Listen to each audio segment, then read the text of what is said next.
Olá, meu irmão, minha irmã, seja mais uma vez bem-vinda ao nosso programa. Eu, Diácono Luciano, que aqui estou com vocês todas as sextas-feiras no período da tarde, aqui na web rádio Glórias de Maria, junto com o nosso programa Um Olhar sobre a Bíblia. É um prazer podermos nos reunir nessa uma vez semanal para podermos partilhar essa pequena, porém profunda porção da palavra de Deus. Muito falamos no nosso primeiro encontro e hoje daremos continuidade caminhando com esse povo, o povo da Bíblia, olhando para os seus trabalhos, para os seus sacrifícios, para a sua história e caminhando com esse povo e compreendendo como que esse Deus vai se revelando dentro da história desse próprio povo. Hoje estaremos aqui, portanto, dando sequência a esse nosso estudo. Esperamos que você possa vir participar junto conosco, convide os seus amigos, faça propaganda dessa nossa rádio. Você pode baixar o aplicativo lá pelo Play Store da Rádio Glórias de Maria, ou você pode nos acompanhar aí pelo site acessando www.gloriasdemaria.site. Será um prazer tê-lo conosco. E no início desse nosso trabalho de hoje, vamos iniciar então com uma música pedindo aí a Deus que possa nos abençoar, abençoar cada instante da nossa vida, abençoar o nosso trabalho também e o trabalho de todos aqueles que fazem com que essa rádio consiga alcançar a cada um de vocês. Fiquemos com a música então nesse instante.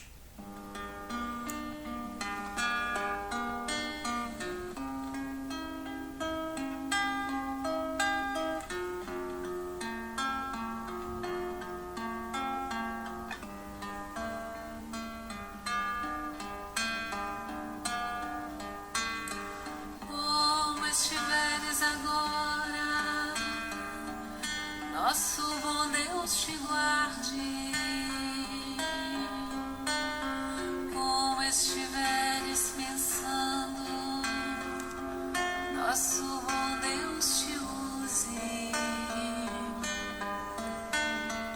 onde te encontres na vida, que Deus te ilumine.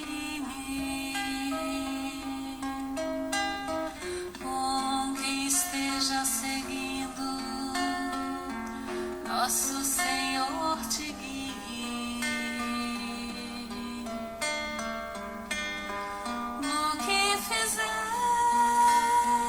tu. Peço ao bom Deus que possa te amparar e em cada passo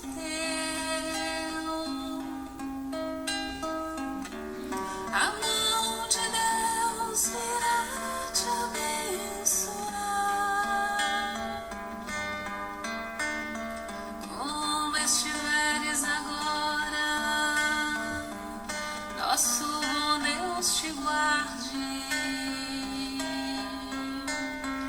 Como estiveres pensando, nosso bom Deus te use.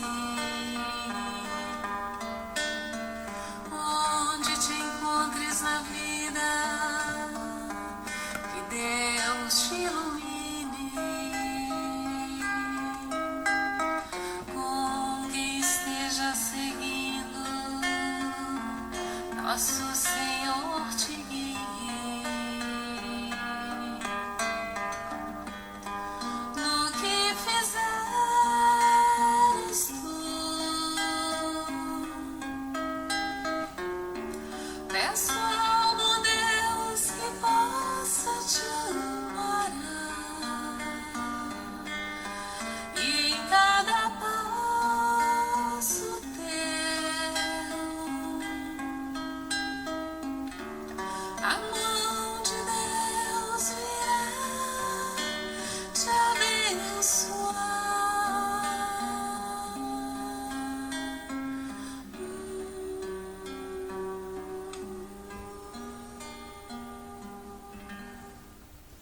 Muito bem, então, caro irmão, cara irmã, com esta bênção de Deus, nós iniciamos esse programa de hoje. Sem mais delongas, continuemos no nosso programa aqui na Web Rádio Glórias de Maria. Venha você também conosco.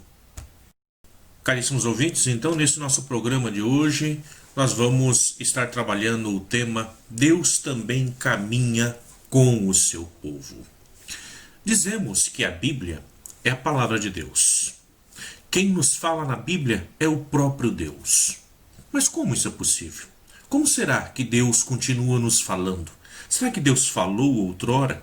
E por que nós não escutamos esse mesmo Deus que nos fala no dia de hoje? Será que Deus tomou a mão de cada autor para escrever o que ele quis dizer? Ou que Deus iluminou a mente de alguém que, de repente, ficou sabendo o que Deus queria comunicar? Como foi que essa inspiração chegou, portanto, até essas pessoas, esses homens e mulheres que se colocaram a escrever a palavra de Deus? No nosso primeiro encontro, nós vimos algumas coisas da história do povo da Bíblia.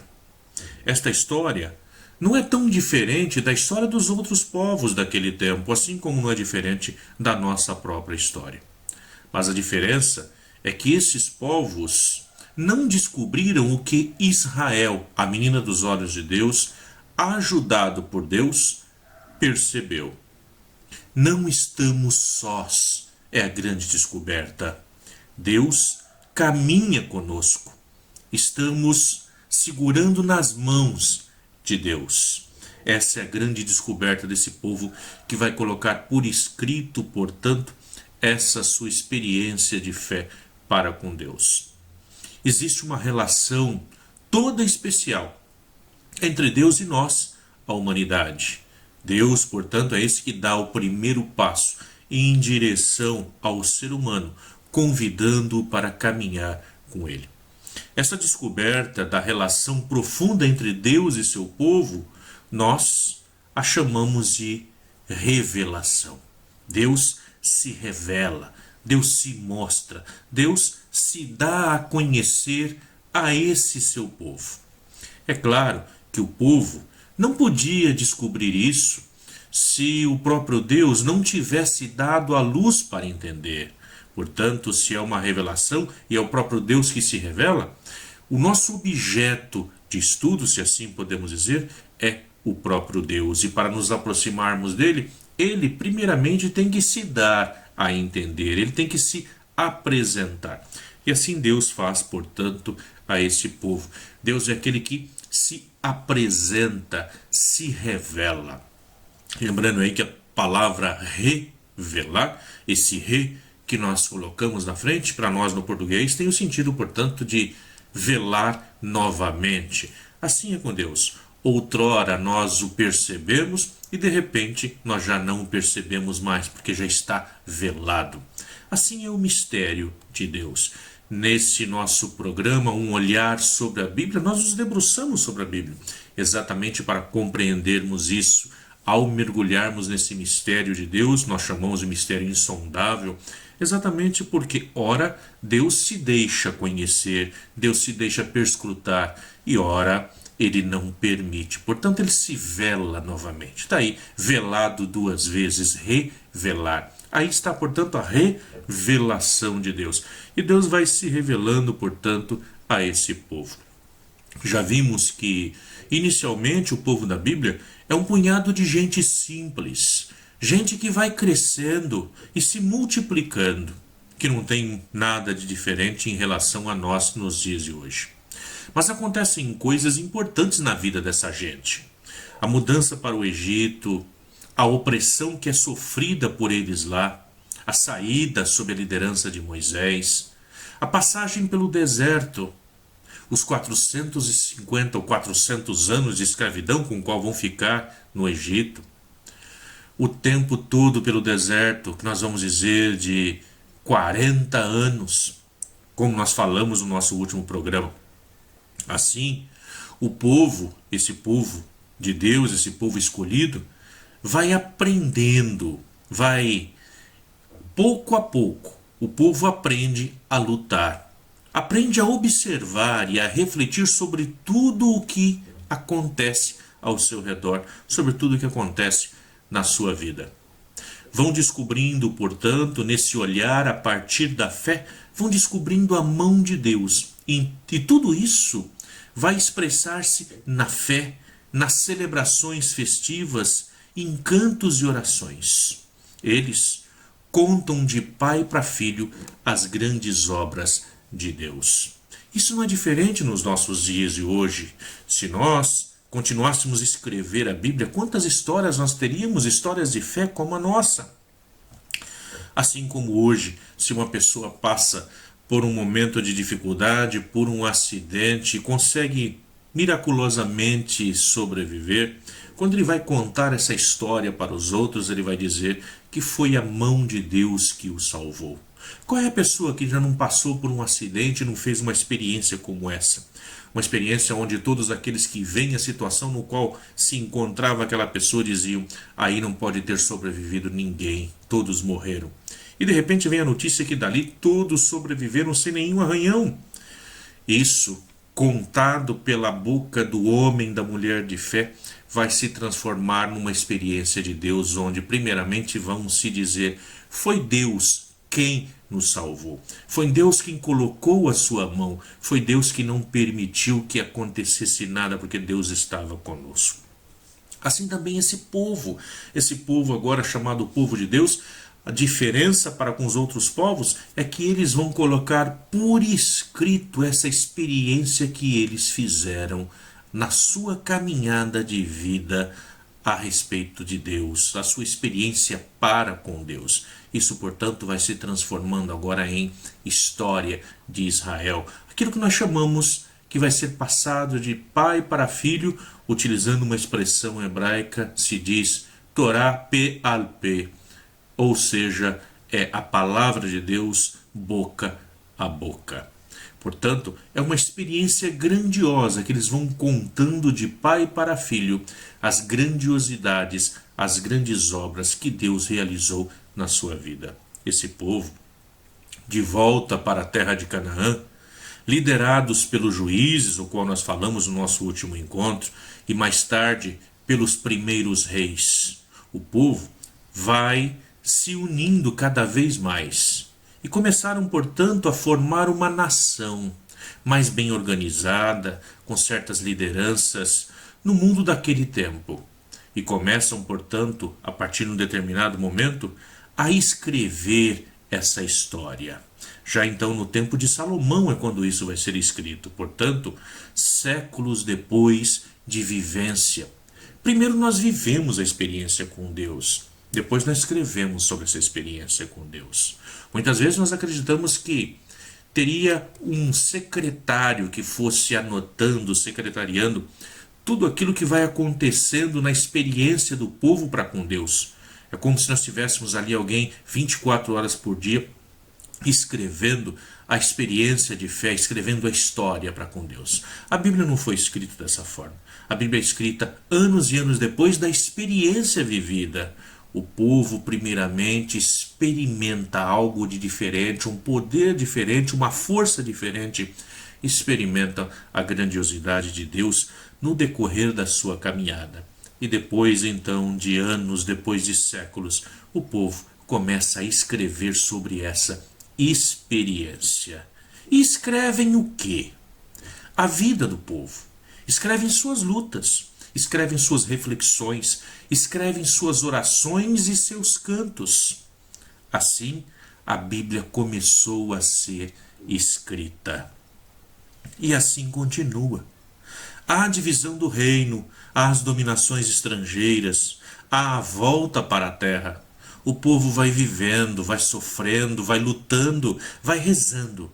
E os outros escritos da Bíblia vão surgindo passo a passo, à medida que esse povo vai vivendo tudo isso. Eles são obra especialmente de homens que falam inspirados por Deus. Esses homens, essas mulheres inspiradas por Deus, nós vamos chamá-los de profetas, ou no hebraico, Neviim. São esses Aqueles, portanto, que escutam a inspiração de Deus e incentivam o povo à mudança de caminho, à mudança de paradigma. São eles que apresentam ao povo que ainda dá tempo de fazer diferente, ainda dá tempo de ser diferente. Nos dias de hoje precisamos tanto de profetas e os temos em nosso meio. São aquelas pessoas que nos incentivam a viver a fé, que nos incentivam, mesmo em época de pandemia, mesmo em época de crises e dificuldades, a acreditarmos, a depositarmos a nossa esperança no nosso Deus, no Deus verdadeiro, que é um Deus que caminha com o seu povo. Os profetas são aqueles, portanto, que vão levantar a sua voz para dizer ao povo: você está sofrendo e pergunta onde é que está Deus? É uma pergunta que comumente nós fazemos nos momentos de crise. Onde está Deus que não vê isso acontecer? O profeta é aquele que vai dizer ao povo: Deus está sofrendo junto com você. Deus está do seu lado. E muitas vezes é esse Deus quem o carrega nas suas mãos, que o carrega no colo. Não são as suas pegadas que você vê e deixada para trás, mas são as pegadas de Deus, porque naquele instante você estava sendo carregado por Ele. Esses, portanto, são esses que vão inspirar o povo, são esses profetas. Eles vão ajudar o povo a refletir melhor e a compreender o Deus que os espera para uma caminhada, o Deus que os espera para fazer uma aliança, um pacto, onde Ele quer ser o único Deus e convida o povo a ser o seu único povo. Esses profetas vão ajudar também o povo a viver melhor, vão ajudar o povo a celebrar melhor as conquistas, a tornar célebre as suas experiências para com Deus. Daí vem o sentido da palavra celebração. O que é uma celebração? O que é celebrar? Celebrar é tornar célebre algo que nós já vivemos, algo que já aconteceu. E ali nós festejamos por isso, aquilo que foi vivenciado. Assim é a nossa missa. Na missa, nós tornamos célebre, nós vivenciamos ou vivemos novamente o sacrifício definitivo de Cristo na cruz por cada um de nós. Não é um novo sacrifício, é o mesmo sacrifício no qual nós ali agora nos fazemos presente. Portanto, são os profetas que vão incentivar o povo para celebrar, para a luta, vão incentivar o povo a não perder as esperanças. Em momentos como esse em que nós estamos vivendo, é muito comum perdermos as nossas esperanças. É muito comum vermos pessoas depositar as suas esperanças em outros deuses, depositar as suas esperanças, às vezes em outras igrejas, esperando que de lá possa vir a salvação. Deus está em todo lugar. Ele sabe das nossas necessidades. Não podemos jamais perder as esperanças em Deus, porque é dele que nos vem o socorro. Deus, ele fala pelos acontecimentos e pelas palavras. Portanto, se nós ficamos aí esperando escutar um Deus que fala, nós devemos primeiramente ver os acontecimentos ao nosso redor, os acontecimentos em torno da nossa vida. Deus falou ao seu povo através dos acontecimentos e das palavras dos seus profetas. E esse Deus continua nos falando também até o dia de hoje. A Bíblia é exatamente o reflexo de uma vivência do povo para com o seu Deus e de Deus para com o seu povo. É interessante nós avaliarmos isso quando nós olhamos para o Antigo Testamento, nos apresenta sempre que aquele que ver a Deus face a face morrerá. E nós não compreendemos isso, achamos que Deus no Antigo Testamento é muito ruim, porque aquele que o vê tem que morrer. Moisés é aquele que vai ter a coragem, portanto, de pedir a Deus: permita que eu veja a sua glória. Isso nós vemos lá no capítulo 32 do livro do Êxodo. E dando seguimento a isso, quando nós chegamos lá no capítulo 34, Deus vai passar na frente de Moisés, mas vai dizer a ele: eu permito que você me veja, mas me veja pelas costas, ao me ver passar. É interessante compreendermos isso, porque isso nos apresenta que dentro da história do ser humano, dentro da nossa história, Deus é aquele que caminha o nosso povo, mas Ele é ao mesmo tempo aquele que vai à nossa frente. Então imaginem vocês aquele que entra dentro de uma mata fechada e com um facão na mão vai abrindo a picada para que aqueles que vêm atrás possam atravessar aquela mata selvagem com segurança. É esse o percurso que Deus faz para conosco.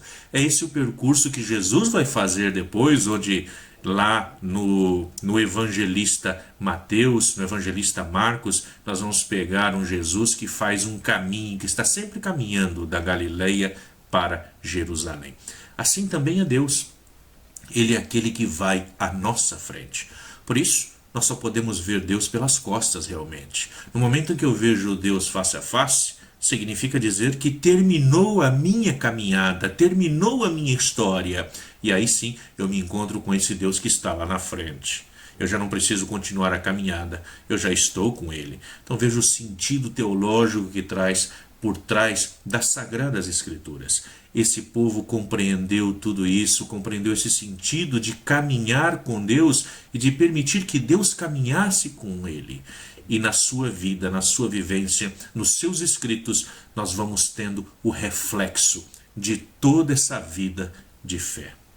Deus, Ele está na história do povo. E por isso, nós vamos afirmar que Deus está na Bíblia.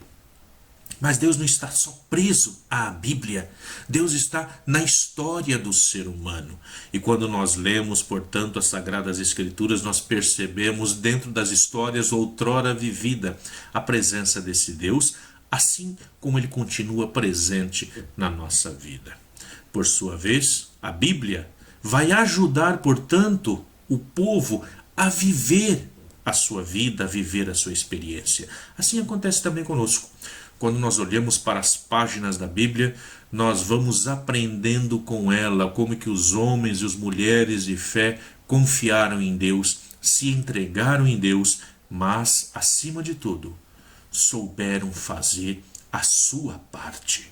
Exatamente, esse é um processo, é o processo que nós chamamos da graça, onde a graça é exatamente o encontro do humano com esse divino, onde primeiramente é Deus que toma o desejo, que dá o primeiro passo de vir em direção ao ser humano. Uma vez que Deus parte em direção ao ser humano, o ser humano reconhecendo isso, ele vai ao encontro de Deus. Esse encontro é entre o Deus que desce e o ser humano que sobe para esperá-lo. Isso nós chamamos de graça. Isso nós vemos dentro das páginas da Bíblia. Pessoas que escutam o chamado de Deus e se colocam a serviço. Portanto, compreendem, fazem um encontro com esse Deus dentro dos acontecimentos da sua vida. É Deus, através da Bíblia, que anima e orienta seu povo para continuar a luta e viver e nunca desanimar. Assim, nós vemos na Bíblia situações de pessoas em que parecia naquele momento estar tudo destruído, não havia mais chance para mudança. E depois nós vamos vendo que Deus age dentro da história. Analisemos, por exemplo, quando nós falamos do período do cativeiro na Babilônia, onde o povo vai ficar lá 50 anos no cativeiro, 50 anos de desânimo, 50 anos no qual ali eles foram tirados da sua terra e passaram a desacreditar em Deus. Os profetas foram aqueles que mantiveram o povo ali animado, firmes na fé. E 50 anos depois, talvez já não mais para aqueles que foram para o cativeiro, mas para os filhos daqueles, Deus se revela como sendo o libertador, aquele que novamente agora, assim como fez lá no Egito, ele também vai fazer agora, fazendo com que esse povo deixe a região da Babilônia e volte a se fixar na terra no qual Deus havia prometido. Porque uma vez que Deus promete, ele não volta atrás. A Bíblia nos mostra isso, nos mostra a promessa desse Deus para com cada um de nós. Nos mostra a alegria que Deus tem de caminhar com o seu povo e de o incentivar. Às vezes, nós achamos que Deus está demorando e nós dizemos, Deus tarda, mas não falha. A grande verdade é que Deus não tarda, Ele age na hora. O grande problema é que nós queremos que as coisas aconteçam de uma hora para outra, no estalar de dedos.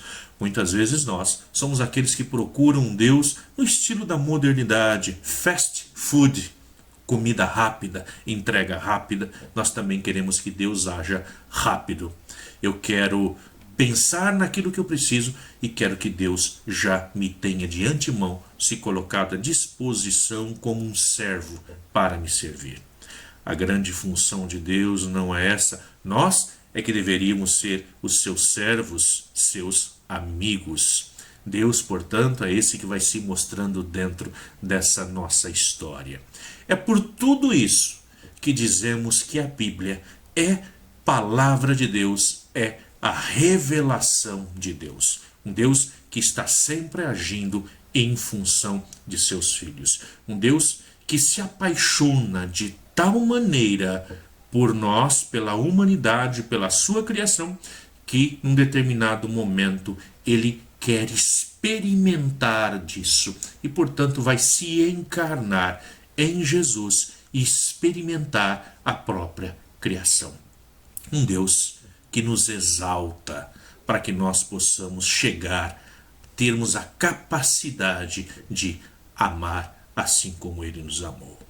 Muito bem, vamos tomar uma aguinha então, vamos descansar um pouco os nossos ouvidos e agora eu coloco para vocês aqui uma musiquinha.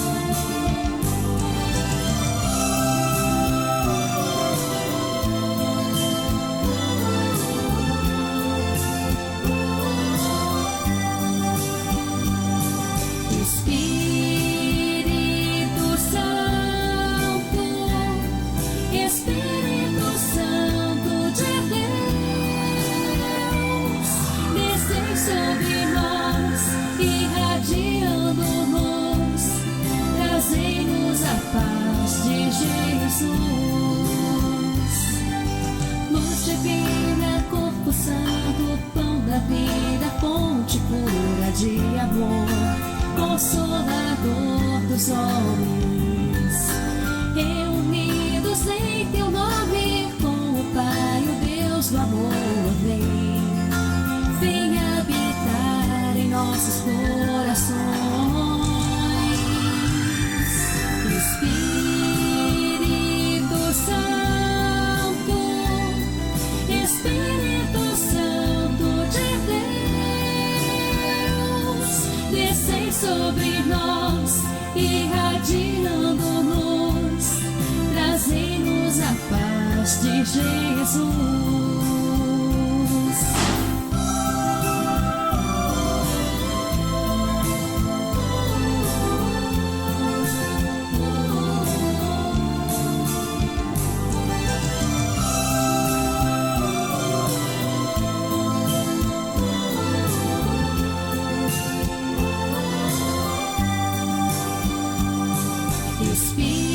Espírito Santo, Espírito Santo de Deus, descei sobre nós, irradiando-nos, trazei-nos a paz de Jesus.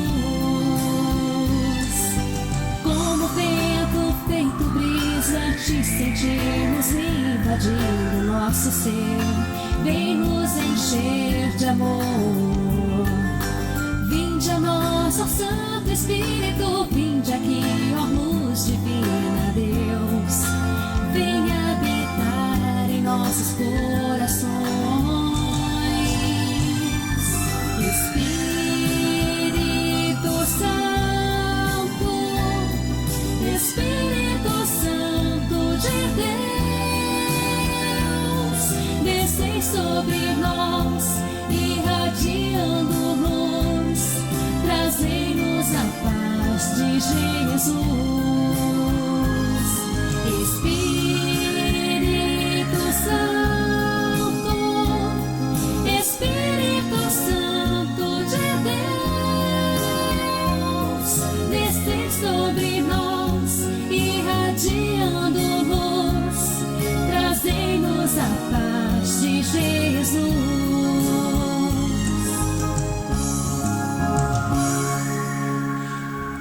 Caros ouvintes, nós estamos aqui na web rádio Glórias de Maria. Vocês estão assistindo nesse instante, ouvindo aí o programa Debruçar, um debruçar sobre a Bíblia, um debruçar sobre a Palavra de Deus. A aliança. Deus é aquele que faz aliança com o seu povo. Deus é aquele, portanto, que convida o seu povo a essa aliança, a esse pacto. O povo da Bíblia vai descobrindo cada vez mais quais são os laços que o ligam a Deus. E vão dizer, Deus nos ama. A partir dessa caminhada com Deus é que nós vamos descobrindo, assim como eles descobriram, que Deus nos ama e está conosco. Os profetas, eles gostam de comparar a Deus com um marido todo dedicado à sua esposa. Deus é o esposo, o povo, a comunidade é a esposa. É por isso que muitas vezes dentro das leituras bíblicas nós escutamos falar sobre traição, nós escutamos falar dentro da boca dos profetas, falar sobre adúlteras, mulheres adúlteras. Essas mulheres adúlteras que são citadas, na maioria das vezes dentro da Bíblia, não está falando de uma mulher, de uma esposa que acabou aí traindo o seu esposo, mas está falando do povo de Deus, onde todo o povo é considerado a esposa, mas não aquela esposa fiel, aquela esposa recatada, mas sim a esposa adúltera, aquela que não vê a hora de um marido sair por uma porta para que ela possa sair pela outra porta para se prostituir. Mas o marido citado na Bíblia pelos profetas, esse esposo todo dedicado, é o próprio Deus. E esse Deus não desiste dessa esposa, mesmo no momento em que ela o trai. Deus sempre volta e quer retomar a aliança com a esposa amada, com o seu povo. Por isso, nós vamos dizer que Deus é o esposo e nós, toda a humanidade, somos a sua esposa. Então os profetas gostam muito de fazer essa comparação entre Deus e a esposa, que é o seu povo, que é o povo de Deus, Deus sendo o esposo, portanto. Eles também gostam de outra comparação. O povo de Israel, em vez de procurar aliar-se a um império poderoso, faz aliança com o próprio Deus. Hoje nós vemos, assim como naqueles tempos, povos que fazem aliança entre si para conseguir dessa forma algo de lucrativo para si ou mesmo para os dois.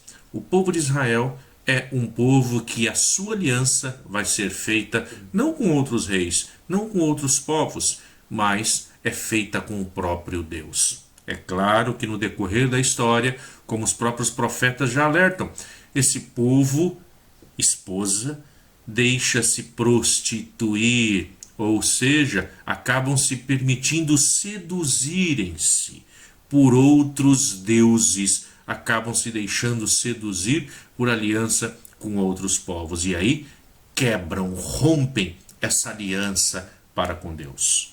É bom ressaltar, no decorrer da história humana, nunca Deus rompeu a aliança com o povo.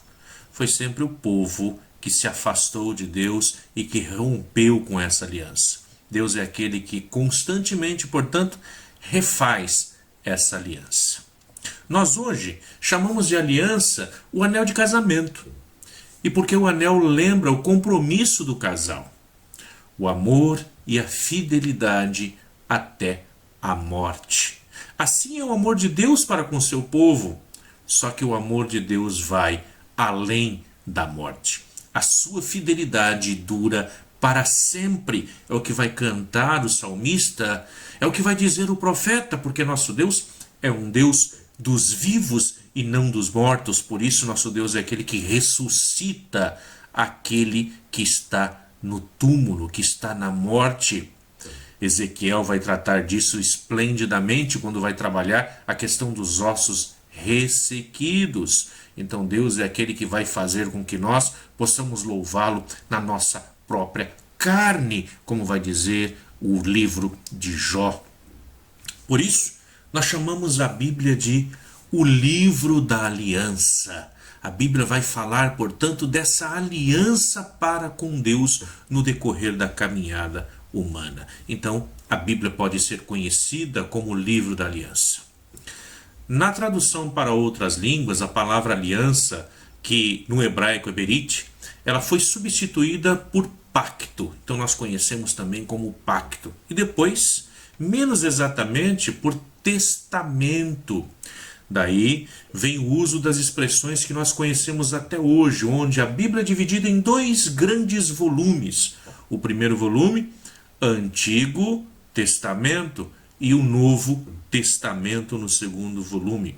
Isso para indicar a antiga e a nova aliança, ou como preferem se referir a esses livros, a Tanar, o povo judeu, a primeira e a segunda aliança, ou seja, uma aliança que é renovada, mas uma aliança que é perpétua, não uma aliança que é desfeita para se fazer uma outra, mas uma aliança que agora é estendida a todas as nações. Antigo e Novo Testamento indicam também a coleção de livros da Bíblia que tratam da antiga e da nova aliança, portanto. Então, assim, nós temos na nossa Bíblia Antigo Testamento, Novo Testamento, como nós cristãos comumente o chamamos, sendo que nós vamos ter todo um volume de livros no Antigo Testamento, que no judaísmo vai ser chamado, portanto, ali de Tanar, que é a abreviação de Torá, os 5 primeiros livros da Bíblia, Neviim, que são os profetas, e Ketuvim, que são os outros escritos bíblicos, incluindo Salmos e Sabedorias e tantos outros livros aí que nós temos no nosso Antigo Testamento. A celebração da aliança no Sinai, é importante falarmos disso. Onde que Deus celebra essa aliança? Onde que Deus firma essa aliança lá no Primeiro Testamento? Se nós olharmos no segundo livro da Bíblia, que é pertencente ao Pentateuco, os 5 primeiros livros da Bíblia, o segundo desses livros é o livro do Êxodo. Lá nós lemos como Deus ele faz aliança com o seu povo. Esse povo que vivia no Egito sob a escravidão e dominação dos poderosos. Esse povo que sofre muito durante esse tempo, Deus envia alguém, um enviado, para poder resgatar esse povo. Deus manda Moisés para libertar seu povo dessa escravidão e levá-lo de volta, portanto, à terra de Canaã, a terra prometida. Podemos assim dizer, portanto, que aqui, nessas páginas da Bíblia, no livro do Êxodo, nós encontramos o ponto central de toda essa expressão de fé de Deus para com o povo, porque no livro do Êxodo nos mostra um Deus que é um Deus salvador, é um Deus libertador, é um Deus que se coloca a caminhar com seu povo para libertá-lo. Mais do que um Deus criador, Gênesis, nosso Deus é um Deus que toma partido, é um Deus que escuta o clamor do seu povo e desce para libertá-lo da sua escravidão e conduzi-los a uma terra em que corre leite e mel. Veja que bonito isso na nossa vida, compreendermos isso, compreendermos Deus não como aquele que julga, não como aquele que nos manda para o inferno, não como aquele que cobra de nós como um justo juiz, mas um Deus que é misericordioso, portanto, um Deus que nos liberta da escravidão. Essa é a face de Deus que nos é apresentada, portanto, aí no livro do Êxodo. Um Deus que caminha junto com o povo, um Deus que é nômade, um Deus que vai aonde quer que o povo vá, aonde quer que o povo esteja. É um Deus que habita em tendas, um Deus que está ali e que na hora que o povo precisa, ele está à sua frente. Esse é o Deus, portanto, apresentado aqui no livro do Êxodo, é o Deus que vai servir aí agora de base para todos os livros da Bíblia, principalmente para a pregação de Jesus Cristo para nós cristãos. Então é um Deus que envia agora alguém para libertar o seu povo, o povo oprimido da escravidão. É um Deus que toma partido do lado do povo empobrecido, do lado do povo pobre. Mas quem é esse pobre?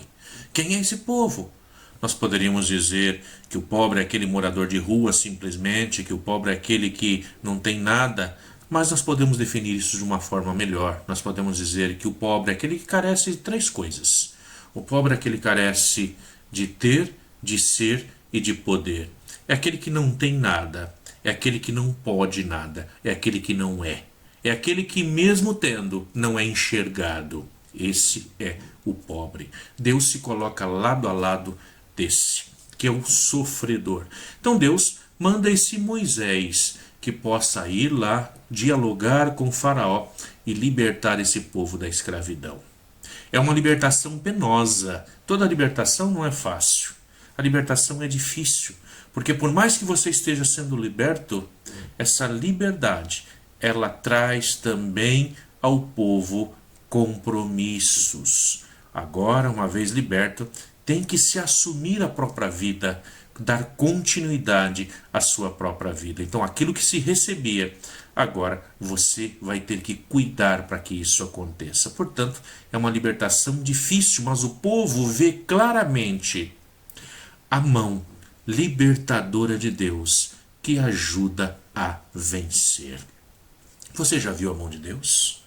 Com certeza nos acontecimentos da sua vida você já sentiu esse Deus que te libertou. Esse Deus que, se ainda está num processo de desatar as algemas, as amarras da sua vida, um Deus que também está caminhando na sua vida para lhe ajudar a se libertar dos seus problemas. Assim esse povo vai compreendendo, portanto, nessa travessia do deserto, essa pessoa, essa mão de Deus que os aconchega, que os ajuda, até que eles chegam ao Monte Sinai. Aí o povo vai celebrar agora a aliança com Deus. Isso nós podemos ler aí na Bíblia de você. Vamos aproveitar para tirar aquele pozinho, para tirar aquele cheiro de bolor. Vamos abrir a Bíblia, vamos fazer com que ela nos fale. Vamos permitir com que ela possa nos falar, assim como Deus falou ao povo, que através da Bíblia Deus possa nos falar também. Se nós pegarmos na nossa Bíblia, no livro do Êxodo, como que eu vou achar o livro do Êxodo, diácono? É o 2º livro da Bíblia. Se você abrir nas primeiras páginas, você vai ter lá no cantinho, lá em cima, escrito Gênesis. Você vai um pouquinho mais para frente. O próximo livro é o livro de Êxodo. E como é que eu vou procurar? Eu não sei manusear a Bíblia. Dentro da nossa Bíblia tem grandes números garrafais escritos. Esses números grandes nós chamamos de capítulos. Então você vai procurar pelo número grande lá no capítulo 19. No capítulo 19 você vai ver depois números pequeninhos. Esses números pequeninhos são os versículos. Então você vai ler lá no capítulo 19, do versículo 1 até o versículo 8. Depois você vai procurar o número grande de novo, o número 20. E aí você vai ler lá, que esse número grande é o capítulo, novamente, capítulo 20, vai ler do versículo 1 ao 21, os numerozinhos pequenos, e você vai ver, portanto, na sua Bíblia, como que Deus vai agindo na vida do povo, como que Deus vai libertando esse povo, como que Deus se coloca dentro dessa sua proposta a caminhar com o povo, a não desampará-lo.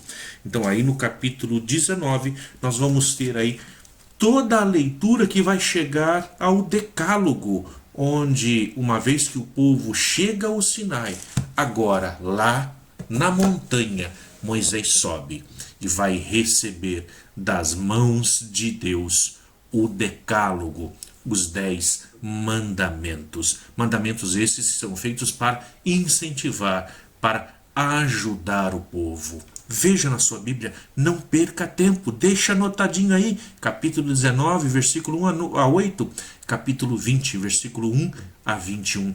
E assim que terminar o nosso programa, vai lá e leia na sua Bíblia.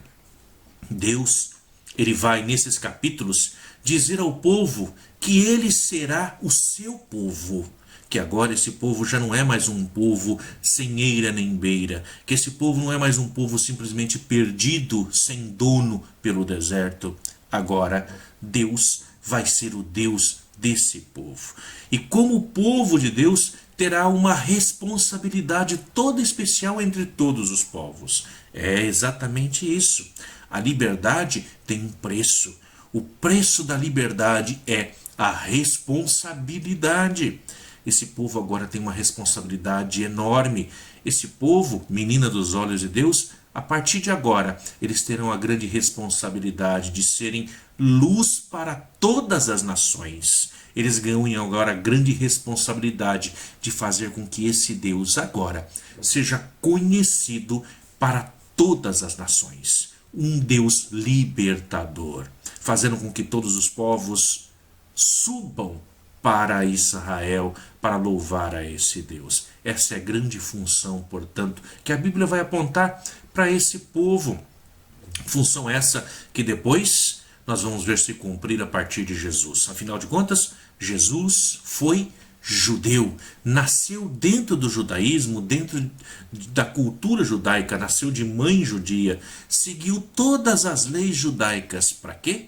Para nos mostrar que Israel tem que ser luz para as nações. A partir de Jesus, judeu, agora, essa aliança de Deus se estendeu para todos os outros povos, inclusive os povos pagãos. E nós estávamos no meio. Hoje, portanto, somos enxertados nessa videira verdadeira. Também nós, em Jesus, hoje, podemos ser chamados de filhos de Deus. Olha a responsabilidade também, mais uma vez, nas nossas mãos. Responsabilidade de fazer com que esse Deus seja conhecido. É isso o trabalho que está sendo feito nessa rádio agora, na web rádio Glórias de Maria. Por isso pedimos a vocês todos, divulguem essa rádio, para que possamos chegar ao maior número de ouvintes possível com o nosso trabalho de evangelização, fazendo com que a palavra de Deus possa romper o tempo e o espaço e chegar naqueles lares que dificilmente conseguiria chegar. Deus quer lhes mostrar também para esse povo que a escravidão do Egito, ela acabou de uma vez por todas, mas que o povo pode continuar sendo escravizado. Quantas algemas não nos escravizam também nos dias de hoje? Muitas vezes, por conta de não querermos responsabilidades, preferimos ficar escravizados, preferimos a falta de responsabilidade à liberdade.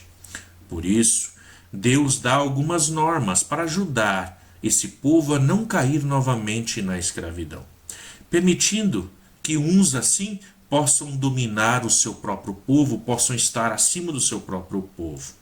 Estas normas nós a chamamos de os 10 mandamentos, o decálogo, como ele é conhecido. O povo da Bíblia as chama de a lei da aliança. Mas é claro, para todos que a lei lhes dá a continuarem verdadeiramente livres. E essa é a função da lei. A lei não é aquilo que algema, não é aquilo que nos amarra. A lei tem que ser uma lei que nos dê o direito à justiça. Por isso, os mandamentos são mandamentos de justiça e não simplesmente de lei. A própria palavra lei, no hebraico nós lemos como Torá. Torá é muito maior do que lei, é muito mais do que lei. Dentro da Torá, palavra de Deus, ensinamentos, nós encontramos também livros, normas, preceitos de lei. Mas ela ultrapassa tudo isso. Então Deus, ele quer que esse povo seja livre, mas que sigam algumas regras de conduta que possam facilitar a vida do povo. Por isso, o povo da Bíblia considera os mandamentos um grande presente de Deus. No hebraico nós chamamos de mataná. Mataná, presente, um grande presente dado por Deus. Eles são o caminho da verdadeira paz e fidelidade. É através desses mandamentos que nós conseguiremos chegar a essa paz, essa fidelidade, onde o que está no centro é não matarás. Não tirarás a vida do outro, não matar. Aí consiste, portanto, um mandamento que defende a vida em todos os seus âmbitos. lembrando que muitas vezes uma língua bem afiada mata mais do que qualquer outro tipo de arma. Por isso é interessante, os judeus têm também um dito popular, onde eles vão dizer assim, que Deus, quando criou o ser humano, Deus, quando criou o homem e a mulher, colocou a língua dentro de 2 jaulas, trancada. Essas jaulas são, a primeira delas é os lábios, a segunda é os dentes. Mas mesmo assim, a língua insiste em escapar e falar mal do outro, matando assim a vida do outro. Então vejam só, aí está as leis que constituem, portanto, o decálogo, onde o princípio fundamental é a defesa da vida. Não matarás. Por isso, o povo da Bíblia considera os mandamentos, então, esse grande presente dado por Deus. Na Bíblia, encontramos muitas orações que cantam a beleza dessa lei, a beleza dos 10 mandamentos, que são um caminho seguro para viver a aliança e encontrar a verdadeira liberdade. Os profetas, dentro desse processo, eles são chamados de guardiões da aliança, porque apesar de entender todas as coisas, o povo é muitas vezes infiel à aliança e cai no pecado, na desobediência. Como uma esposa infiel vai atrás de outros amores. Aí surgem aqueles homens e mulheres sábios e sábias e santos que são chamados de profetas. Eles falam em nome de Deus e chamam a atenção do povo. Quando este povo está se enveredando por um caminho errado, os profetas o advertem e vão dizer assim: se vocês continuarem nesse caminho, se vocês continuarem dessa forma, as coisas irão mal. Ou como dizem no dia de hoje a juventude, deu ruim. Então os profetas são aqueles que vão dizer: mudem de atitude, convertam-se. Daí vai aparecer um grande profeta, né? João Batista, falando: convertei-vos, chamando as pessoas a essa conversão. Convertei-vos e crede na boa nova, crede no evangelho. Mas os profetas não são somente ameaça. Eles não são somente aqueles que vêm para ameaçar: olha, vocês vão se dar mal se continuar nesse caminho. Em tempos de grande sofrimento e perseguição, são eles que falam da esperança. São os profetas que mantêm a fé do povo acesa, viva. Eles vão dizer que Deus ele virá novamente libertar seu povo, porque aquilo que Deus prometeu, Deus cumpre. Se nós, sendo pais, muitas vezes indignos, nós cumprimos as promessas que fizemos a nossos filhos, quanto mais Deus que está nos céus. Ele cumpre as suas promessas. Por isso o profeta é aquele que vai dizer: Deus ele virá novamente, ele não tardará. A dificuldade que está sendo vivida agora, sabemos que é dolorosa, que dói, mas Deus está conosco. Seria pior se Deus não estivesse conosco. Deus não se esquece da sua aliança, vai dizer o profeta.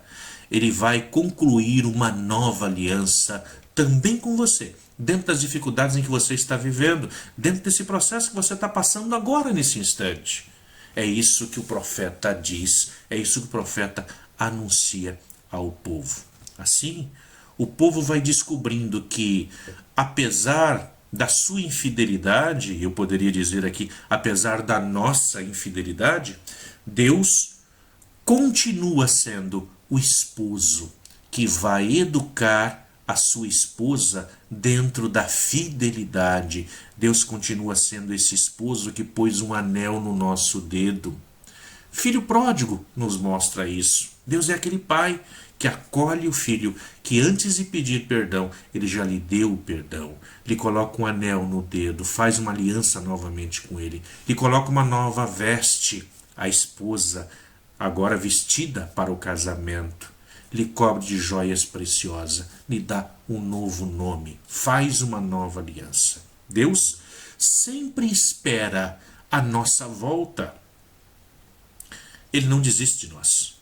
Embora nós muitas vezes desistamos de Deus, deixamos de acreditar em Deus, Ele não desiste de nós, Ele continua acreditando em nós e espera que nós nos voltemos novamente para Ele. Isso o profeta vai dizer em alta voz a todo o povo. Ele sempre nos dá uma nova chance. Sempre perdoa e começa de novo. Por isso, enquanto a vida há esperança, enquanto a vida ainda há tempo. Deus é aquele que caminha com seu povo.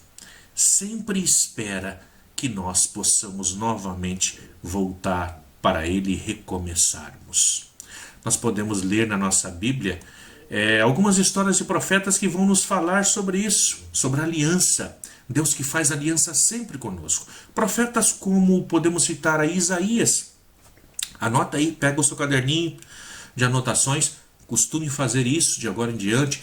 Todas as sextas-feiras, no período da tarde, geralmente por volta de 1h da tarde, nós vamos ao ar. E aí você tem ali seu caderninho de anotações para poder marcar as indicações que nós passamos.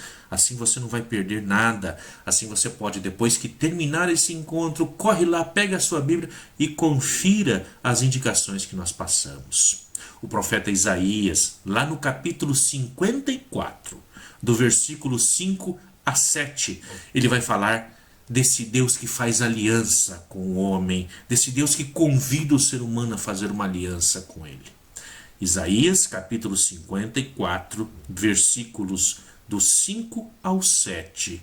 Um trechinho muito pequeno, fácil da gente ler. Também no mesmo profeta Isaías, no capítulo 62, no versículo 5, também vai falar dessa aliança que Deus faz, Deus sendo esse esposo. Jeremias, profeta Jeremias, está ali também. Logo depois, ali nós pegamos Isaías, logo depois o próximo livro é o profeta Jeremias. Ah, mas para que lado que fica isso na nossa Bíblia? Que página que está, diácono? Bíblia não tem página, meu senhor, caro ouvinte, minha senhora. Como não tem página? Cada edição vai trazer o mesmo texto dentro de uma página diferente. Então não adianta dizer, na minha página tá em tal, na minha Bíblia está em tal página. Você não vai achar dessa forma. Mas tem um índice lá onde você pode ver tal profeta aonde que está. Vamos te ajudar. Se você pegar a sua Bíblia e abrir para lá do meio um pouquinho, você já vai pegar aí a literatura profética chegando nela já. Então, um pouco antes de chegar nos evangelhos, que já é para o final da Bíblia, né? Nós temos 27 livros no Novo Testamento. Então, antes de chegar no Novo Testamento, nós vamos ter lá os profetas como Amós, voltando um pouquinho para trás, Jeremias, voltando um pouquinho mais, Jeremias. Então tá depois dos Salmos. Então eu costumo dizer, abra bem no meio da Bíblia, você vai encontrar os Salmos.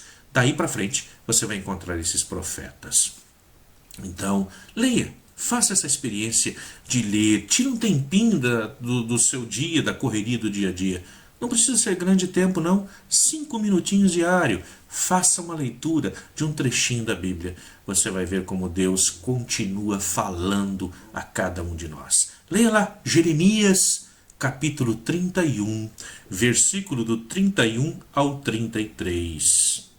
Ezequiel, o profeta que vai falar dos ossos ressequidos, vai lá no capítulo 16, pegue lá o versículo 1 seguintes, versículo 1, 2, 3, leia um trechinho. Por final, não menos importante, Oséias, lá no capítulo 2, versículo 21 ao 22. E você vai ser chamado também a fazer essa aliança com Deus. Eu, Diácono Luciano, estarei aqui todas as semanas, ajudando, caminhando com vocês, ajudando a ler, a ver esses trechinhos dentro da sua Bíblia, que agora se torna a palavra de Deus na sua casa. Com o nosso programa, Um Olhar sobre a Bíblia, que possamos juntos percorrer essas páginas. E agora, fique com mais um pouquinho de música de boa qualidade